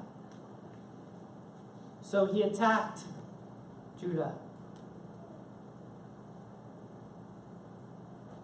City after city. Over 40 cities he defeated. These are fortified cities, cities with walls. And he attacked them and defeated them one by one, till finally he makes it to Jerusalem. And they're sitting at the gate. And Sennacherib sends men to taunt Jerusalem, to taunt them and say, we've already done all this. We've defeated 40-some cities. Where was your God then? What has he done for you? Does he even exist? They shouted all this out in Hebrew, and the people, so that the people could hear. And there was I'm sure there was great fear in the city. They were openly mocking God. That's not something you want to do. But at the same time, it didn't look good for Jerusalem. Not the best odds. Have you ever played a game you were destined to lose? That other person is just so much better than you? Makes you want to just give up. So if you would, let's turn in our Bibles to Isaiah 37. Isaiah 37. We're going to start at verse 1. This is right after there was mocking. This was immediately after the officials who had heard all this went and told Hezekiah what had happened. Isaiah 37, verse 1. This is Hezekiah's reaction. As soon as King Hezekiah heard it, he tore his clothes, covered himself with sackcloth, and went into the house of the Lord. Is that your first response? Whenever you face a situation that seems like you're not going to win, there's no way out of it, do you go to the house of the Lord? Verse 3. Well, we're fighting here. They said to him, thus says Hezekiah, this is a day of distress, of rebuke, of disgrace. Children have come to the point of birth, and there is no strength to bring them forth. That's me and you whenever we face this. God, I don't have any more strength to hold on. I can't go through. I can't take any more of this. I don't know what to do.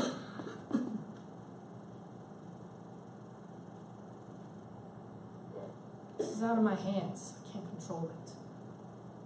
You see, God often stretches us to our limits because we don't know how far our limits actually stretch. We're not willing to test them. I mean, we like to sit back in our easy chair, watch TV, and go from day to day where life is not a challenge. We would rather live in luxury than know how powerful our God really is. Do you depend on God's strength or your own?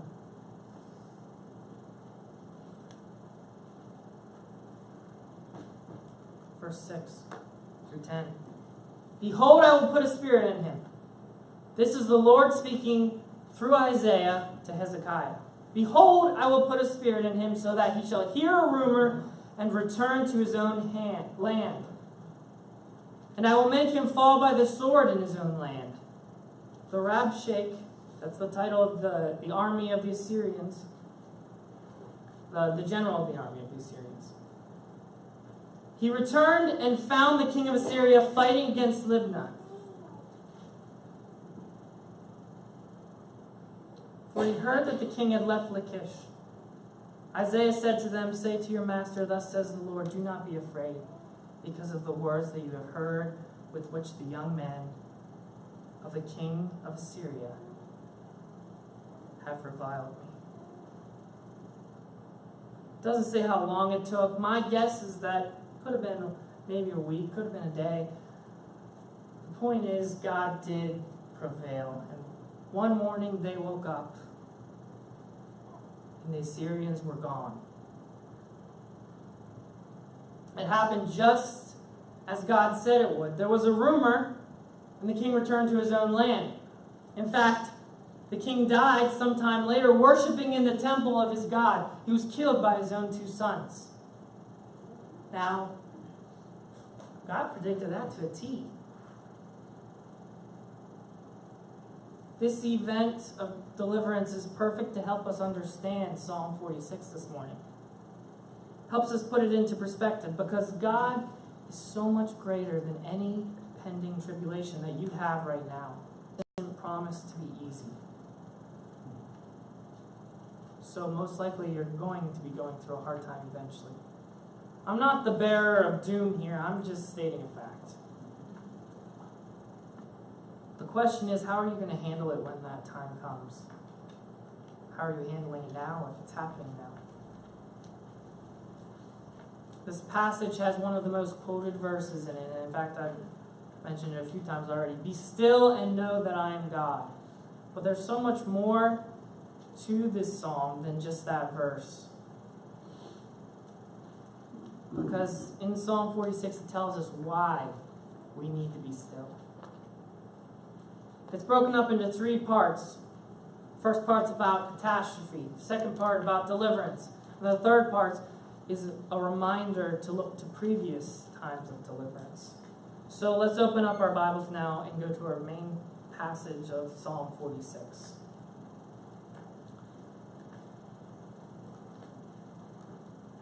Psalm 46.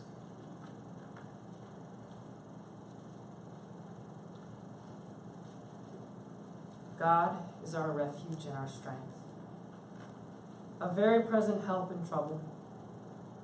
Therefore we will not fear, though the earth gives way, though the mountains be moved into the heart of the sea, though its waters roar and foam, though the mountains tremble at its swelling. Selah.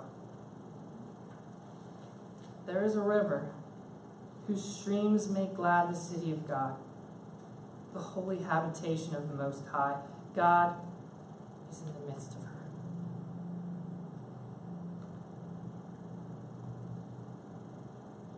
She shall not be moved. She will not help her when morning dawns. The nations rage, the kingdoms totter. He utters his voice, the earth melts. The Lord of hosts is with us. The God of Jacob is our fortress. Selah. Come, behold the works of the Lord, how he has brought desolations on the earth. He makes wars cease to the end of the earth. He breaks the bow, shatters the spear, burns the chariots with fire. Be still and know that I am God. I will be exalted among the nations. I will be exalted in the earth. The Lord of hosts is with us. The God of Jacob is our fortress. Selah. Here's a refresher of the first part that we're going to be talking about.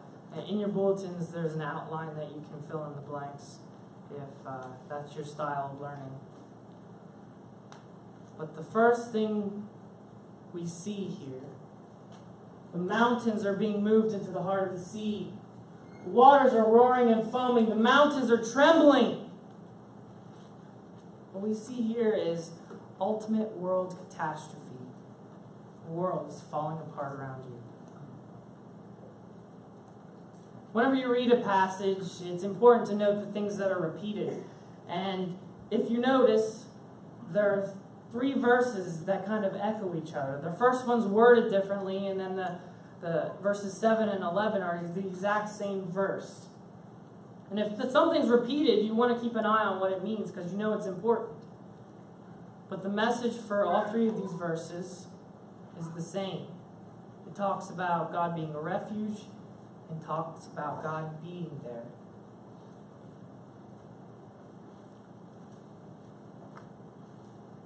God is our refuge and our fortress.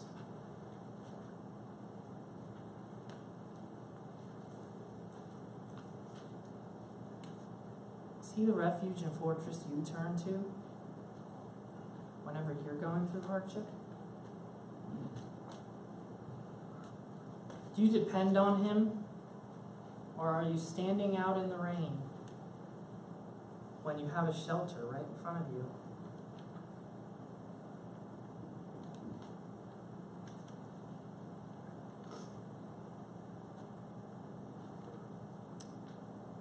Second point of the verse is that God is ever present.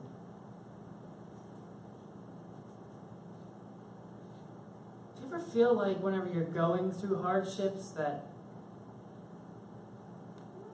God isn't there? The times He feels the most distant, those are the times that we're going through hardship, aren't they?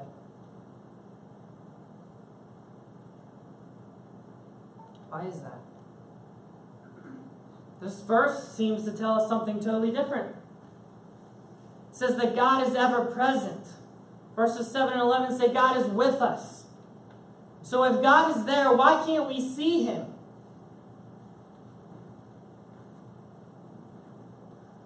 My mom, I remember, had a plaque on the wall of story of footprints. I think it was called Footprints. I'm sure a lot of you guys have heard it before. But it talks about a guy walking along the beach after he has died. He's walking along the beach, and scenes of his life are flashing up in the sky. And Jesus is walking beside him. And he noticed that during the hard times, there was only one set of footprints. And he said, Jesus, why did you leave me during the times where I needed you most?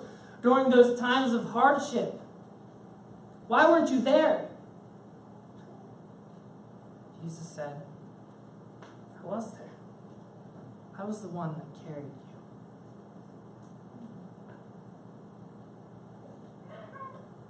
God is ever present.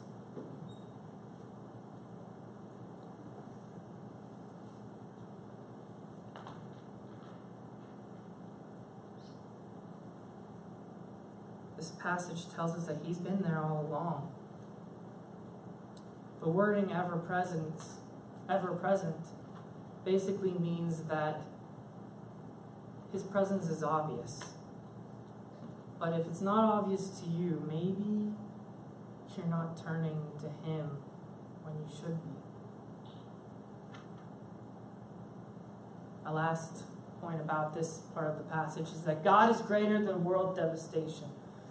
The mountains are trembling. The waters are roaring. I mean, this is catastrophe right here. And we're in the midst of it. The world as we know it is gone. You know, we think war is bad, but war is between two nations, 2 or more nations. This is affecting the whole world. And yet, God's above it all.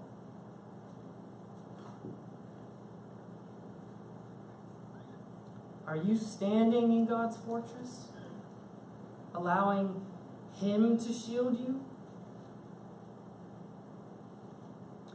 On Facebook a couple weeks ago, I saw a video about this type of building that can withstand earthquakes. It's either in China or Nepal or somewhere in Asia. But basically all it was is 6 pillars and then a roof, which was a pretty massive roof. But the wood was crisscrossed in such a way that not even one nail was in it. But it was made in such a way that it could sway. And whenever they did a test about it, the greatest earthquake that's ever been recorded, it still withstood that. It swayed, and it didn't fall over, but that's the way that it was made. God's fortress doesn't sway, and it still withstands the earth falling apart.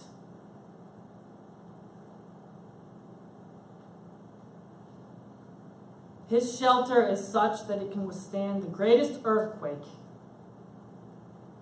and it won't break because of the pressure.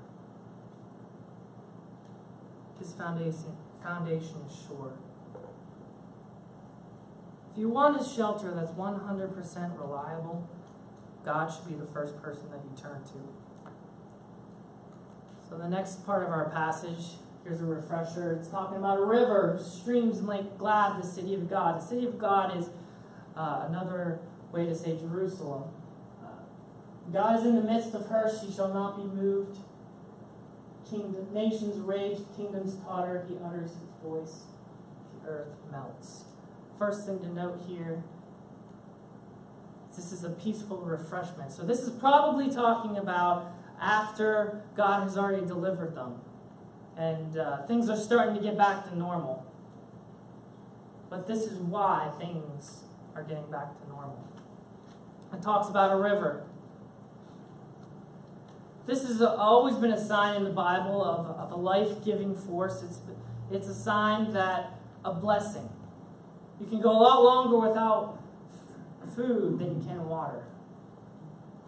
And so whenever a city was being sieged, the important thing they needed first was water. Because if the enemy cut off their water supply, then they would not be able to withstand the enemy for very long. Jerusalem had water. They had springs, the Gihon spring, which was an important water source in Jerusalem. Hezekiah actually built a tunnel from one side of the city to the other so that both sides of the city could have water, probably in order to prepare for this siege. He knew what was coming. So the stream symbolizes God's blessing and his life, him giving life to the city. Next thing we want to note is that God's presence is in the city. God is in the city. What could be a more safe presence than that of God? He's not planning on leaving his protection, leaving us unprotected. A couple weeks ago, we had the privilege of getting away and going to the beach. And one of Noah's favorite places was the pool, of course. He didn't like the beach because there's too much sand, and sand's gross and messy. And of course, that suited Janae and I just fine because we didn't want to have to clean up a mess of sand whenever we got home. But I had to encourage him and coax him into the water quite a bit.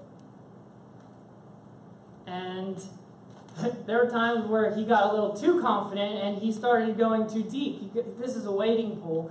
And after he got to about the point where the water hit his mouth, he would start to go into panic and he'd start screaming. I was less than 2 feet away. I mean, come on, kid. Apparently he didn't trust me. But at the same time, my presence there still was confidence that he could go into the water, and that whenever he screamed, I knew that he needed me in those moments.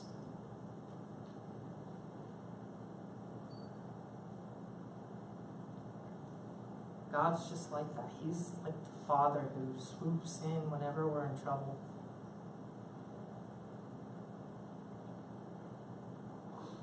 No, your situation may not get to the point where you think it's better, but that doesn't mean that God's not using it for his glory. That doesn't mean that he's not there.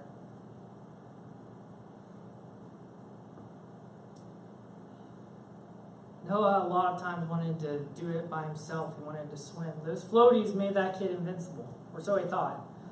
Until his head started going underwater, and then he'd go into panic mode again. But we often, in those situations, are like, no, I can handle this. I don't need God. I can get out of my own mess. Be still. We need God.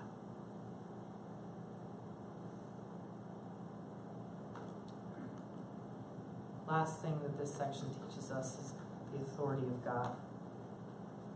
It talks about the nations and talk about all nations. And God is over them. Not only that, but the mountains can't withstand God. The earth, it says, can't withstand God. And that reminded me of this passage, Psalm 97, where it says, His lightnings light up the world, the earth sees and trembles, the mountains melt like wax before the Lord. Before the Lord of all the earth. What a visual picture. Have you ever seen wax melt? Janae has one of those candle warmers, and you put it in a cube, and a couple minutes later that thing is just completely liquefied. The mountains are like wax before the Lord. His authority doesn't just stop at man. It goes over all of creation as well. After all, He did speak the world into existence, didn't He? All it took were words. That's how powerful our God is. He didn't need to wave a magic wand or bat his eyelashes like in I Dream of Jeannie. All He needed to do was speak. The last section is the history of God's deliverance. And it talks about seeing the works of the Lord, how He's brought desolations in all the earth.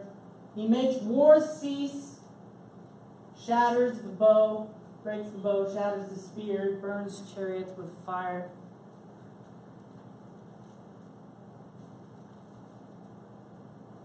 The evidence of God's faithfulness is right in front of you. Have you ever looked back over your life and remembered the times, the things you've been through, and then realized God was with me through all that? He protected me from something even worse than that. If you don't see God's faithfulness over your lifetime, then you have a problem. You're alive, aren't you? You're not in jail. You've got this, you've got that. God protected you. Some people like to wallow in their circumstances, thinking that it's the end of the world. They wish that they were dead, thinking this is the ultimate end. This is terrible. I don't want to live anymore. Because things are so bad right now. But that's doubting God's providence and not opening up yourself to something that's greater. God has a plan to use your trial, use your circumstance for His glory. Look for that reason and then share it. Do you know that God's the one allowing you to breathe right now? People who aren't Christians breathe too. He should have struck down those men who were mocking at the gates of Jerusalem. But He didn't. He still gave them grace. There are 3 commands in this passage. 3 commands that we are told to do. The first one is this. We're supposed to see what God has already done. You know, there's story after story in the Old Testament about how God delivered Israelites from circumstances that seemed without hope. You know, I think of Gideon. He had this huge army, still not as big as the enemies, and yet God's like, nope, too many men. Nope, too many men. Until he finally breaks them down to 300 men. And these men don't even lift a sword. All they do is shout and scream. And God causes the army to go in such a confusion that they kill each other.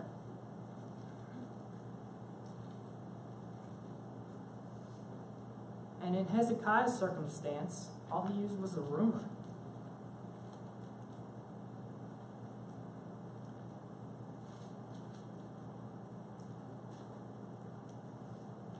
You know, we're up against what looks like a greater enemy.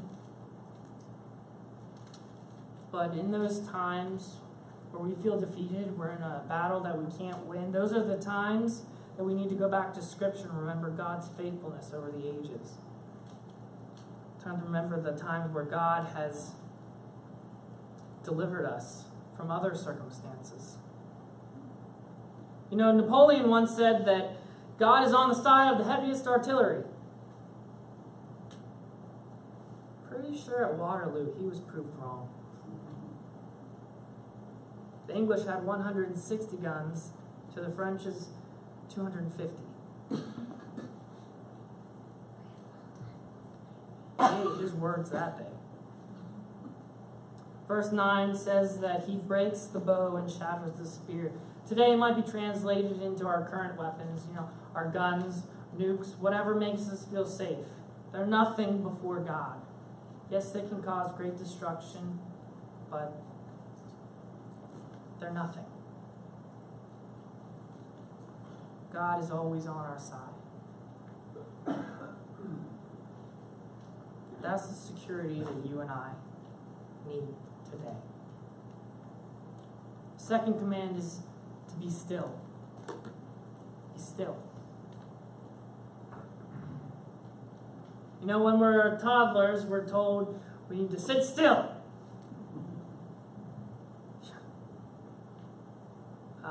I don't tell Noah that. I've just given up. He doesn't stop until his head hits the pillow at night. He wears me out just watching him.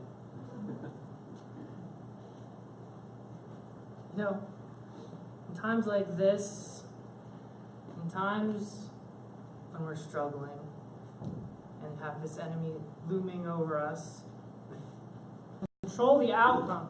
I've seen many shows where, you know, one of the main want to go out looking for them or do something. They don't want to sit at home on their butts doing nothing.